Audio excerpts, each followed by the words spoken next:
지난주에 우리 창세기 1장 1절 가지고 우리 말씀을 나누었는데 말씀의 은혜를 아직 간직하고 계십니까? 생각해 보니 제가 그 말씀의 전달을 반밖에 못 했더라고요. 네, 그래서 오늘 빠르게 지난 시간에 했던 말씀의 그 요약을 짧게 하고 오늘 말씀으로 넘어가려고 합니다.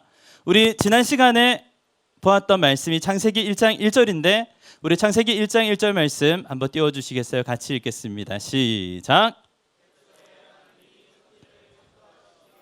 네, 한 번 더 읽을게요. 시작.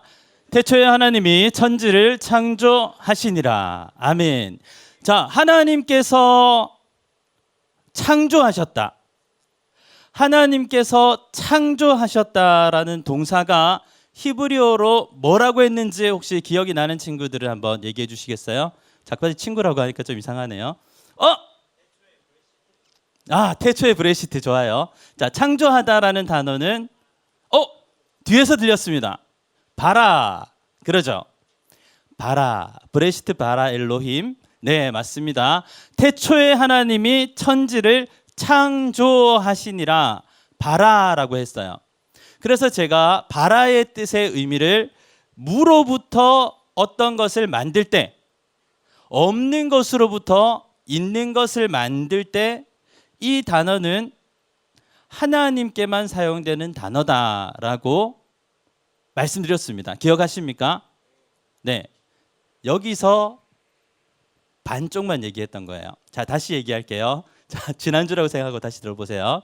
자, 이 바라라는 단어는 하나님께만 쓰이는 단어가 맞습니다. 무로부터 아무런 재료가 없는 것으로부터 어떤 것을 만들 때 바라라는 단어를 쓰기 때문에 이 단어는 오직 전능하신 하나님, 없는 것으로부터 있는 것을 만들어내시는 전능하신 하나님께만 쓰이는 단어가 맞는데 또 이 단어는 유대인들이 어떨 때 사용하냐면 이런 거예요. 자, 만들다에 관해서 여러 가지 단어들이 있을 수가 있는데 이 히브리인들은 만들다의 단어에 대해서 바라라는 하나님께 드리는 단어, 하나님께만 돌려드리는 단어를 쓰기도 하고 이런 거죠. 어떤 주체가 분명한 목적과 의도와 의지를 가지고 만들 때 예를 들면 이런 거죠. 하나님께서 분명한 의도와 목적과 의지를 가지고 여러분 지금 주체가 하나님이에요. 전능하신 그분께서 실수가 없으신 그분께서 정확하신 그분께서 영원을 넘어서 우리 가운데 오시는 능력의 그분께서 분명한 의도와 목적과 그것도 의지를 가지고 만든 분이 바로 희준 형제예요. 왜 한 명만 아멘 하는 거예요? 전원 아멘을 해야 되는 타이밍인데 희준 형제예요. 그렇습니다.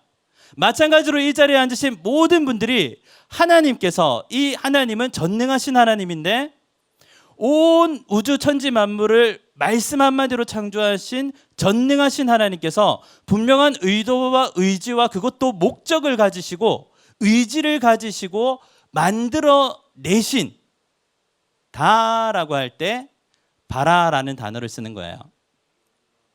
그거 아니고 그냥 애들이 소꿉장난하면서 만드는 거 있죠. 쪼물딱쪼물딱. 이거는 아사라고 그럽니다. 네, 쪼물딱쪼물딱 만드는 건 아사라고 그래요. 목적도 없고 의미도 없고 하다가 싫으면 던지는 거. 이것을 아사라고 합니다. 바라하고는 전혀 다른 것이죠. 그런가 하면 나무로 의자를 만들고 천으로 옷을 만든다. 너무나 당연한 거죠.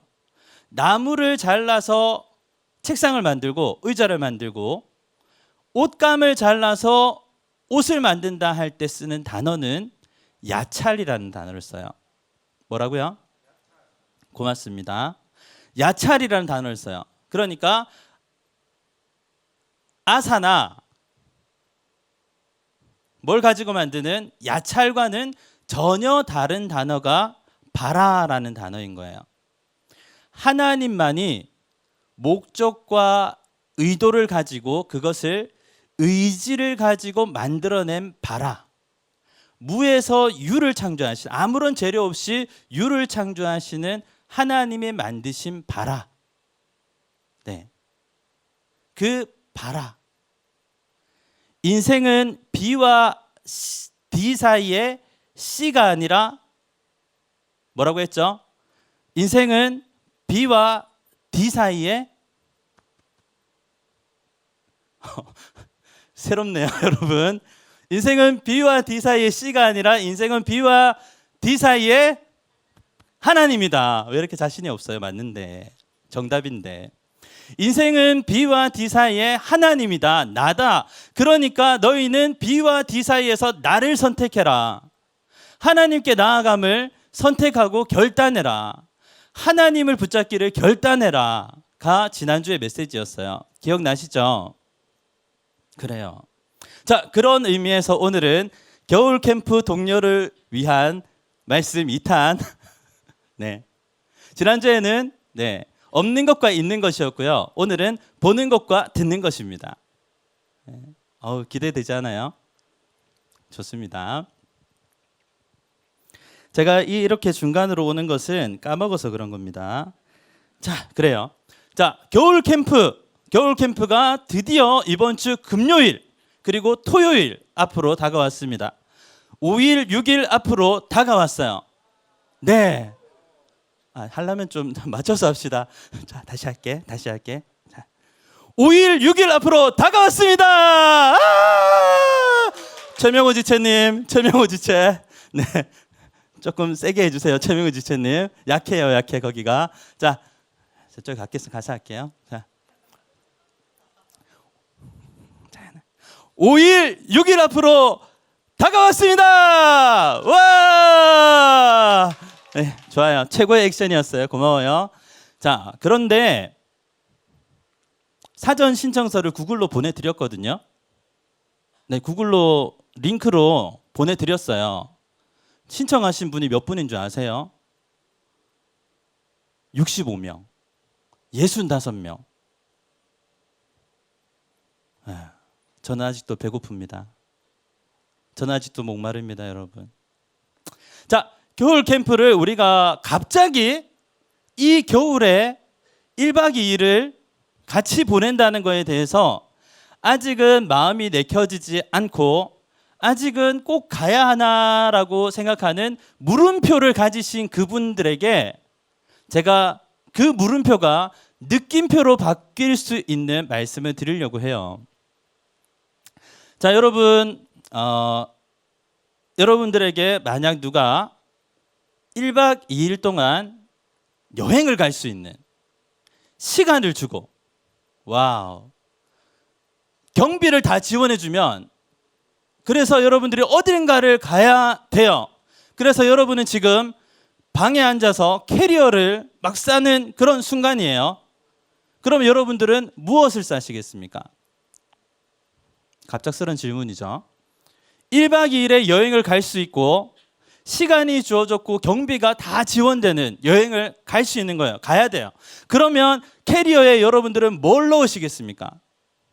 저는 저기서 아까 우리 더네임의 은혜로운 찬양을 들으면서 이 부분을 묵상했어요. 1박 2일 동안 여행을 떠날 때 여러분들은 뭘 준비하시겠어요? 뭘 넣으시겠어요? 실제로 넣는 건 말이에요. 1박 2일 여행 갈 때 캐리어에 뭐 넣으시냐고요?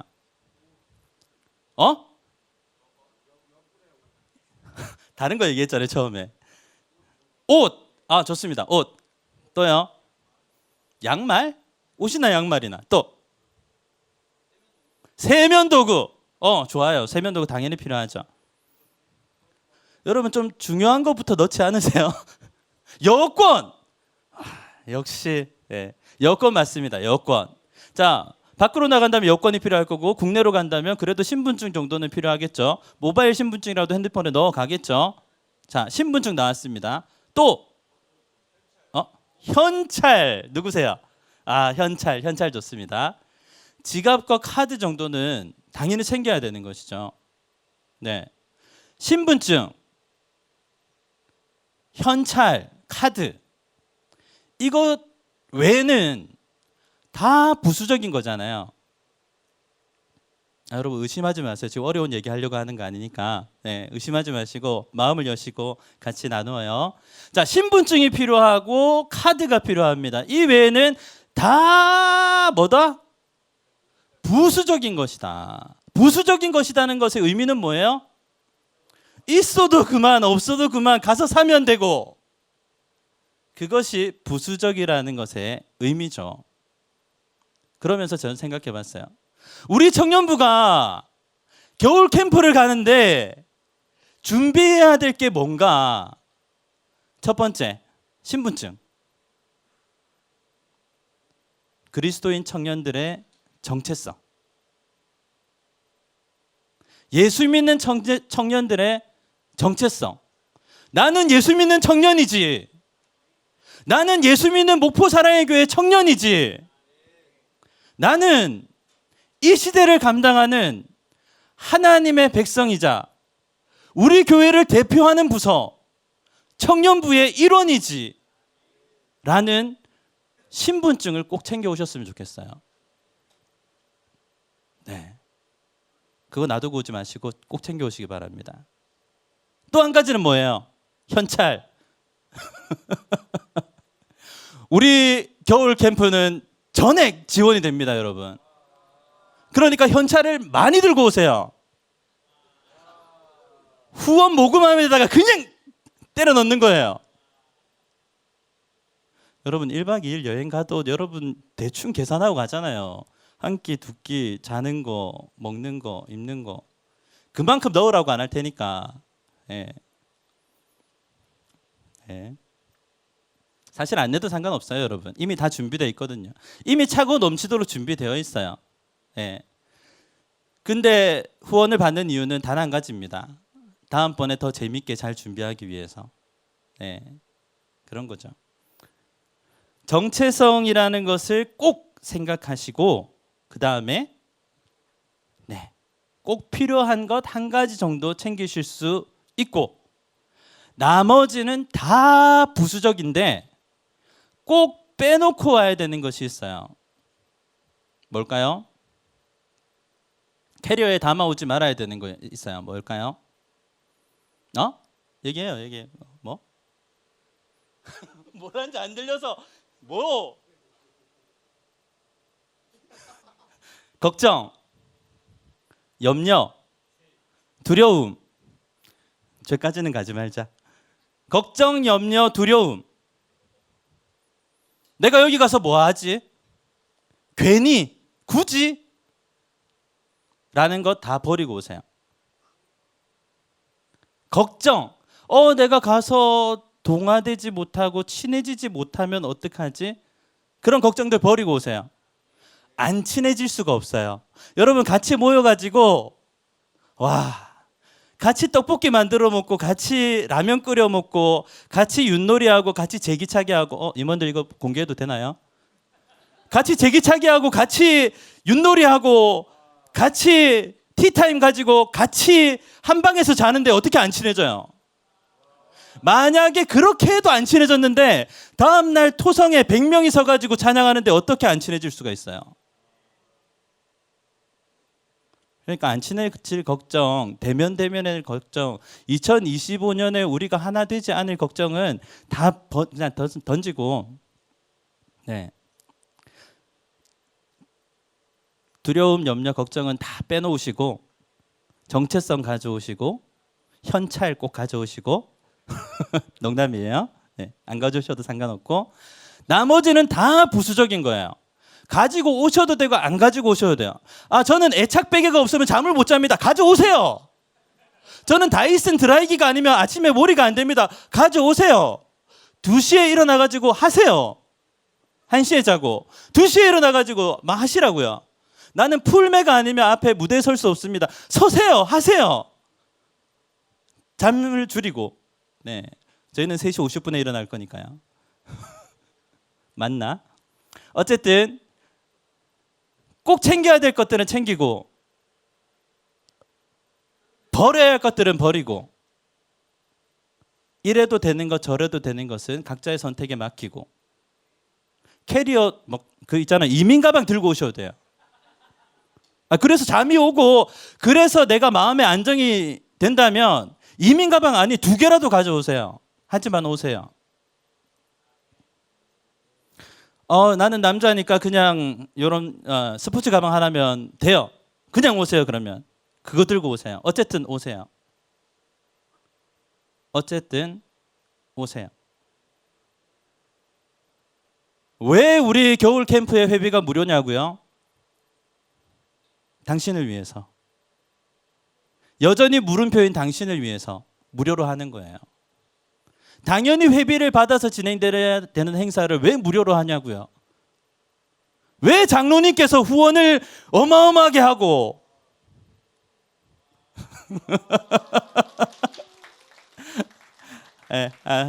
네, 죄송해요. 장로님 상의 없이 해서 장로님하고 저하고 반반씩 낼 거예요. 모자라는 경비는. 그러니까 오세요.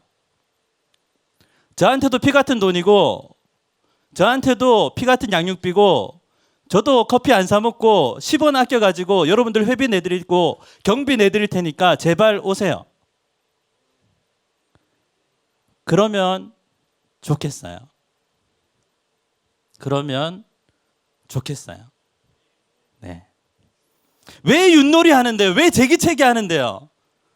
오시라고 하는 거예요. 네. 자꾸 까먹어서 중간으로 오는 거예요. 자, 65명 신청했어요, 여러분. 네. 이만하면 괜찮은 거 아닙니까? 65명 정도면 괜찮은 건 아닙니까? 글쎄요. 2002년도에 우리나라에 정말 재밌고 놀라운 일들이 있어서 전 국민을 위로한 사건이 있었죠. 축구 국가대표팀이 4강에 올라간 것이었어요. 그때 외신들이 우리나라를 주목하지 않다가 16강에 딱 진출을 하자 전 세계 외신들이 우리나라 국가대표팀 그리고 그 네덜란드의 감독 이름이 뭐죠? 역시 남자분들이 잘 대답하시네요. 거스 히든크라는 그 감독에게 갑자기 집중이 됐어요. 그러자 그 감독이 마이크를 대고 기자들 앞에서 뭐라고 얘기했는지 아세요? 자막. 나 우리 방송실 너무 사랑해요. 네, I'm still hungry를 띄워주세요. 히딩크 사진과 함께라고 딱 얘기했는데 와, 이런 멋진 사진을. 네, 이분 아시죠? 네, 이분이 우리 축구 대표팀을 4강에 올려놓으면서 특별히 16강에 진출하면서 모든 전 세계 외신이 그때 일본은 떨어졌거든요. 일본이 떨어지고 우리나라만 남아서 16강에 나아간 것으로만 엄청 기뻐하고 있을 때 우리나라에 막 잔치가 일어나고 축제가 일어났을 때 이 감독이 그 모든 소란을 잠재우면서 한 얘기가 이겁니다. I'm still hungry. 나는 여전히 배고프다. 나는 여전히 목마르다. 구글 링크에 65명 신청했습니다. 오늘 예배가 끝나면 더 늘어나겠죠. 하지만 저는 여전히 배고프고 여전히 목마릅니다. 왜냐하면 여러분들이 다 오셨으면 좋겠기 때문이에요.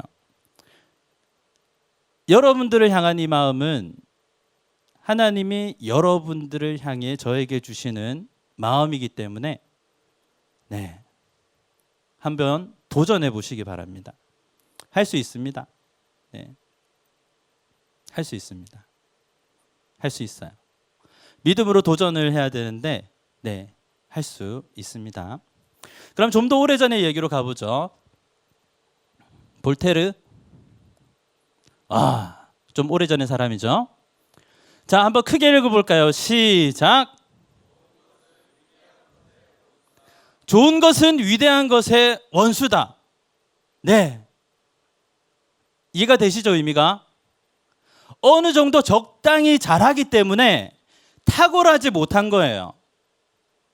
어느 정도 수준에 이르러서 그냥 성급하게 만족해버리기 때문에 최선의 결과를 내지 못한다라는 계몽주의 철학자의 말을 빌리지 않더라도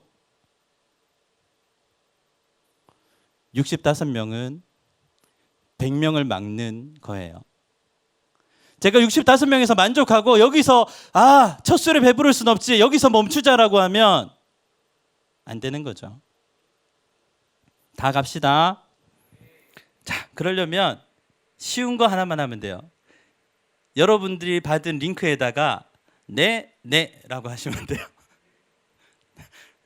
두 번 체크 네라고 하시면 되는 거예요.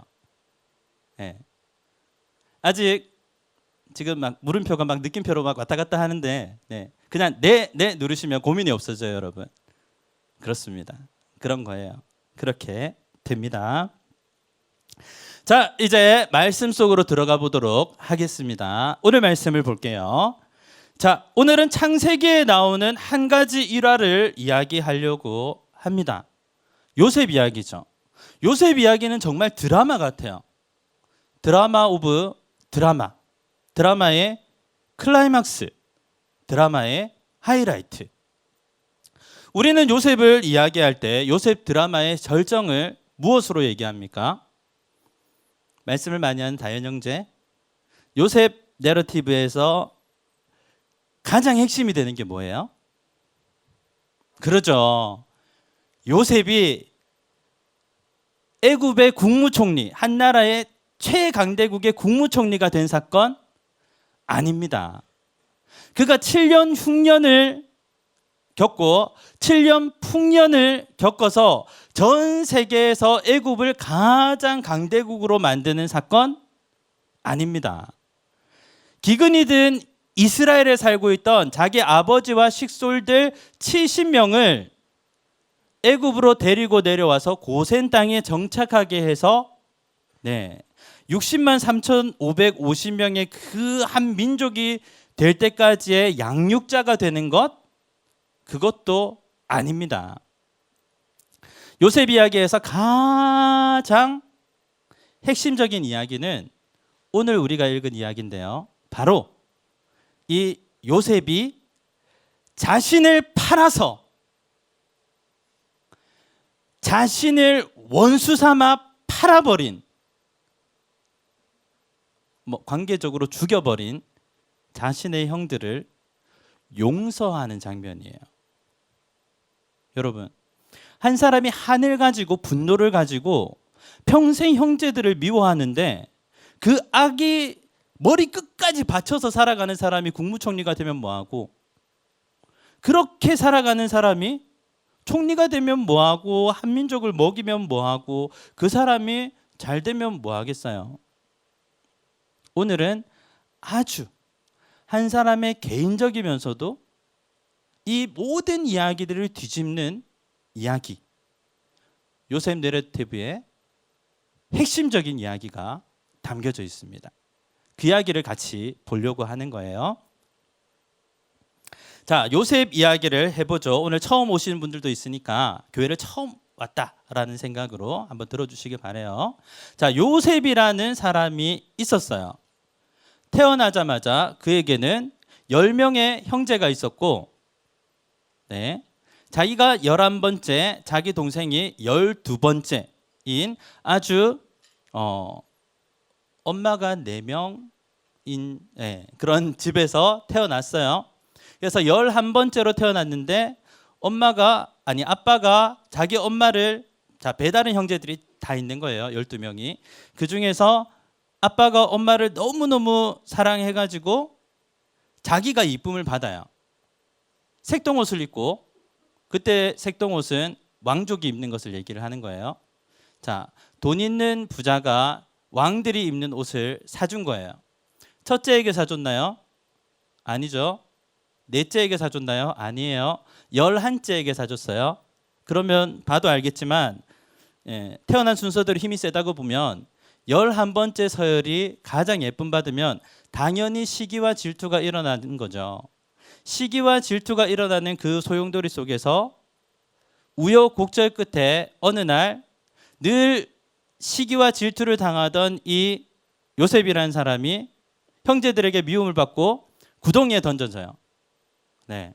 거기 있으면 굶어 죽든지 거기 있으면 짐승들에게 죽던지 두 가지 중에 하나인 거예요. 어쨌든 죽는다는 거예요.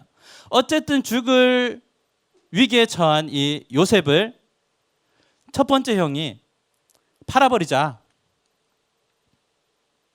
죽여버리지는 말고 팔아버리자. 뭐 비슷한 거예요. 저기 2억 만리 외국으로 가는 상인에게 팔아버리자. 그래서 팔립니다. 그래서 그때부터 고생이라는 게 시작이 돼요. 애굽이라는 곳에 가서 노예로 살다가 여러분 색동옷 입고 귀여움 받던 애가 어느 날 갑자기 노예로 팔려가지고 가진 고생 다 하고 우여곡절 끝에 감옥에 갔다가 하나님의 돌보심으로 형통하게 되어서 국무총리가 되었다. 이 얘기 다음에 할게요. 어쨌든 한나라 최강대국의 국무총리라는 것은 지금 미국의 부통령 정도 되는 거예요. 네, 그런 절정의 위치에 올랐어요. 그런데 말입니다. 노예로 팔렸죠. 사실 그럴만 하니까 팔린 거예요. 자, 시간이 흘렀어요. 시간이 모든 걸 잊게 해준다고 이야기하지만 이 요셉의 가슴 속에 있는 응어리는 풀리지 않았어요. 여러분 몇 번 정도 생각했을까요? 하루에 어떻게 형들이 날 팔 수 있지? 어떻게 나는 색동옷 입던 존귀한 자에서 노예가 되었을까? 내가 뭘 잘못했을까? 이게 뭐지? 눈만 뜨면 생각하지 않았겠어요? 네. 그리고 그게 아주 오랜 세월 동안 37이니까 적게는 20년, 많게는 30년 이렇게 쌓여서 한 사람의 인격이 형성되었다면 그 사람은 어때요? 드라마 주인공 정도 되는 거 아닙니까? 분노의 화신. 만나기만 해라. 내가 철저한 계획을 세워서 이들을 파멸시키고 끝까지 복수하리라. 드라마 주제에서 많이 보는 거죠. 요셉도 사람인데 그렇지 않겠습니까? 그럼 실제로 그렇게 해요. 성경에 그게 다 기록이 되어 있어요. 요셉이라고 해서 여러분 다 홀리하고 요셉이라고 해서 다 착하고 요셉이라고 해서 하나님 아니에요.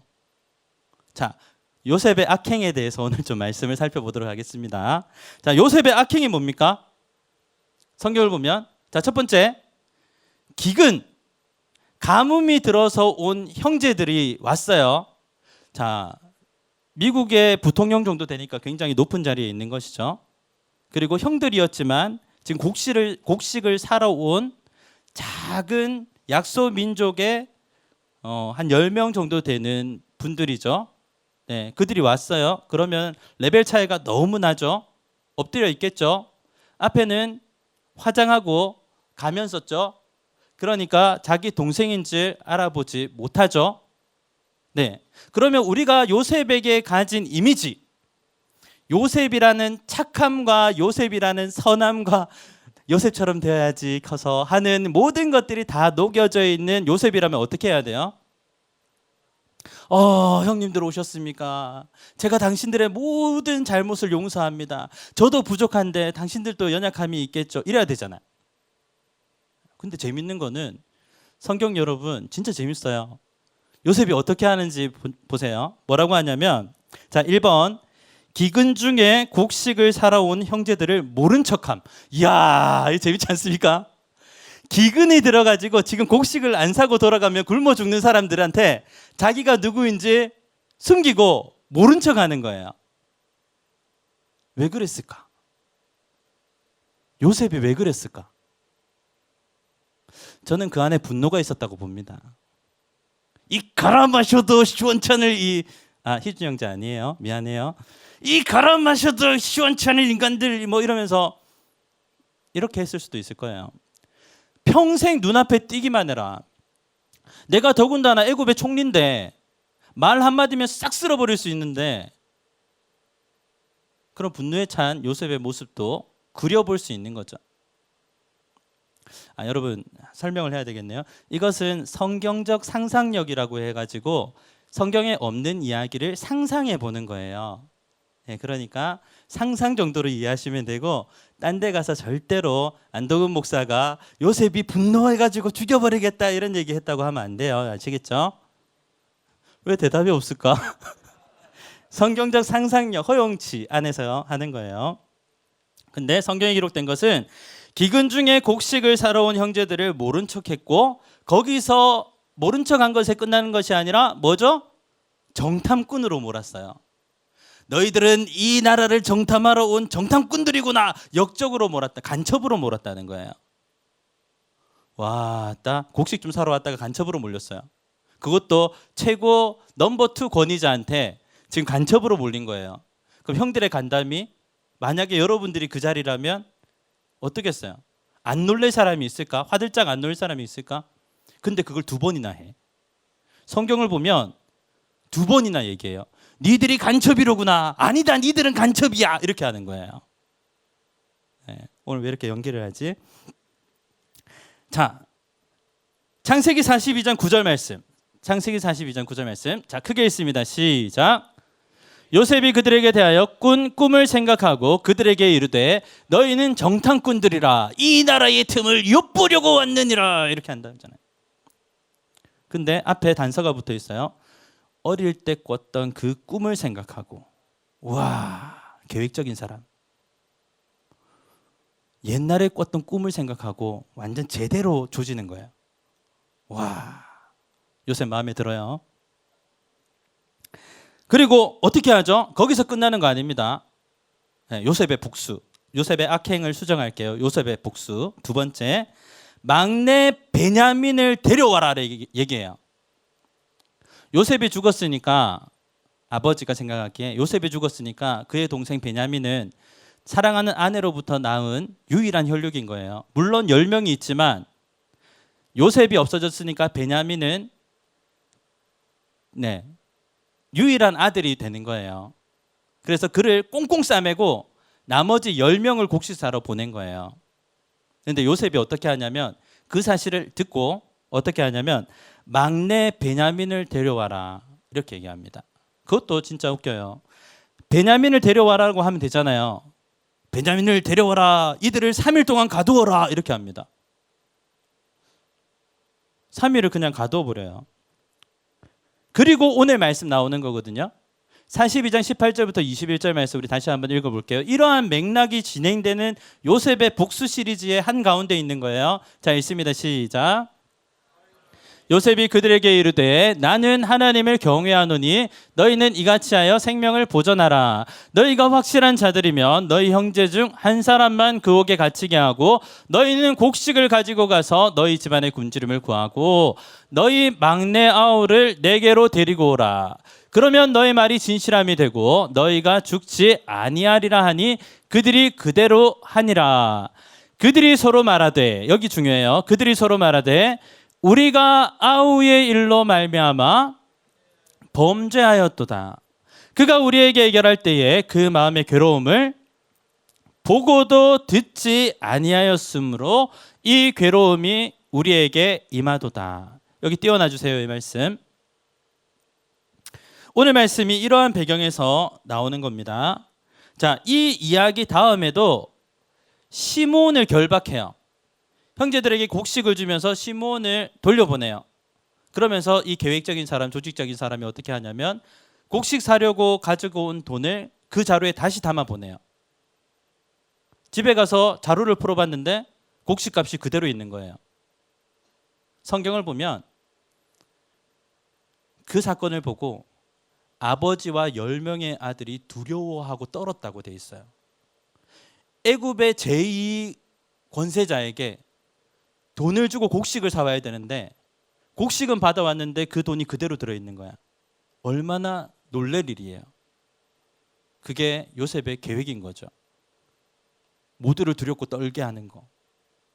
요셉의 복수는 계속되고 있어요.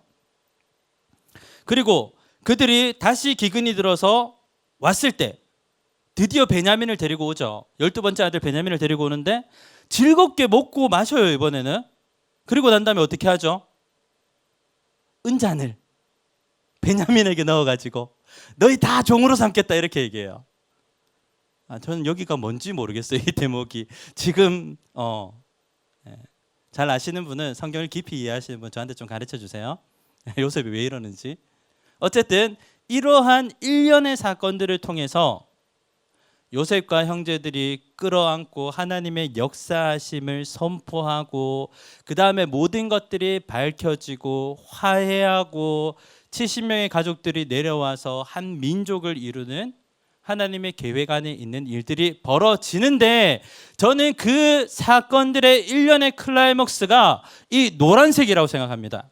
자, 마지막 부분입니다. 여기 집중해 보시죠. 형들이 11번째 동생을 팔아버리고 이역만리 상인에게 노예로 팔아버렸는데 20년 동안 30년 동안 회개했다는 말 한마디 없이 하던 일 하면서 덮어놓고 묻어두고 감추며 숨기고 살아왔는데, 오늘 회개라는 것을 합니다. 형제들의 회개의 내용이 뭐예요? 첫 번째, 우리가 범죄했다는 자각, 우리가 범죄했다는 고백이 있는 거예요. 왜 30년 동안 하지 못했을까? 왜 20년 동안 하지 못했을까? 죄로 고백을 안 한다고 죄가 아닙니까?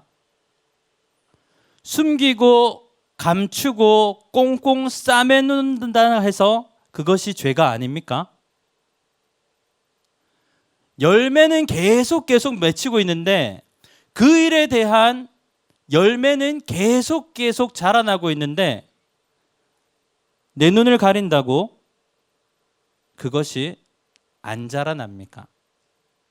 아니야 그건 죄가 아니야 라고 부인한다고 해서 그게 죄가 아닙니까?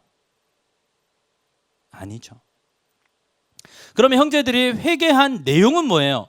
죄라는 걸 인식을 했어요. 깨달았어요. 고백을 했어요. 그러면 그 내용은 뭡니까? 그 다음 줄에 있죠. 이들이 범죄를 자각한 것은 보고도 듣지 아니하였다는 겁니다. 이해가 되세요? 이들이 범죄하였다라고 얘기하고 서로 막 이렇게 회개의 장이 일어나는데 그것에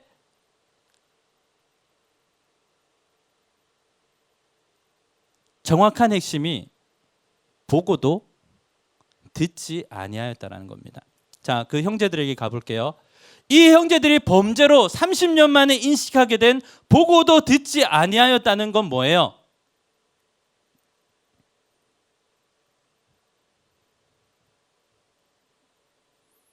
뭘 보았는데 뭘 듣지 못했어요?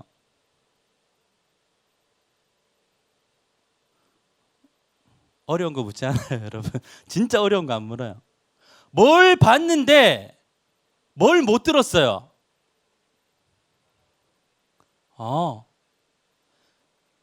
구해달라는 동생을 봤잖아요. 구해달라는 동생을 봤어요. 근데 뭘 못 들었어요? 응? 좀 자신 있게 다 맞아요. 뭐? 하나님의 음성을 못 들었죠. 살려달라는 동생, 구덩이에 미끄러져 가는 동생, 이렇게 하면 죽을 수도 있다는 거 봤어요. 살려줘요 라고 하는 동생의 부르짖음 들었어요. 근데 뭘 못 들었어요? 하나님의 음성을 못 들은 거예요. 보는 거는 보는데 못 듣는 게 죄예요. 우리는 다 보죠. 무언가를 보죠. 오늘도 무언가를 보고 살아왔어요. 본대로 생각하죠. 본대로 행동하죠. 우리는 연약해서 저나 여러분이나 다 똑같아요. 인생은 본대로 생각하고 본대로 말하고 본대로 행동해요. 그래서 뭘 보느냐가 그 사람을 결정하는 거예요. 그런데 그런 자연스러운 인생사에 한 가지 변화의 기점은 무엇이냐?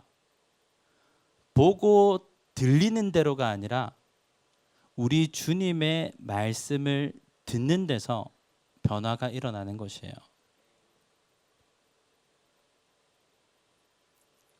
저는 오늘 이 부분을 여러분들과 함께 나누고 싶어요. 형제들이 30년 만에 회개한 것은 보고도 듣지 아니하였다는 거예요. 조금 더 한 번 더 우리가 이 이야기를 드라마처럼 보며 이 이야기에 담겨진 메시지를 발견할 때 보는 것에 집중하지 아니하고 우리는 그 보이는 것을 통해 그 보이는 것들 중에 하나님의 음성을 듣고 있느냐 하는 거예요. 오늘도 수많은 사건들을 보아왔는데 거기에 대해서 하나님의 뜻을 묻고 하나님의 뜻을 들었느냐라는 것이에요.